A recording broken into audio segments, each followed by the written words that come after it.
Hi అండి. Welcome to famous ఎస్ఎస్ఎల్ఆర్.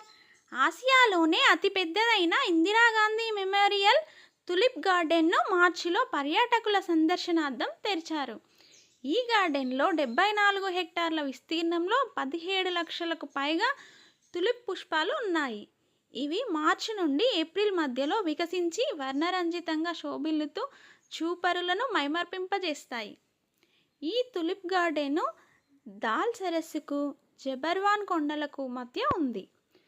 Tulip పూలు లిలియాసీ కుటుంబానికి చెందినవి.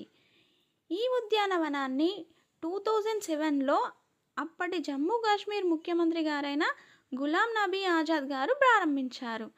ప్రతి ఏడాది తులిప్ ఫెస్టివల్ పేరుతో ఉత్సవాలను కూడా ఇక్కడ నిర్వహిస్తారు. ఈ తులిప్ పూలు చూడడానికి చాలా అందంగా ఉండడంతో వీటిని డెకరేషన్స్లో, బొకేస్లో వాడుతూ ఉంటారు.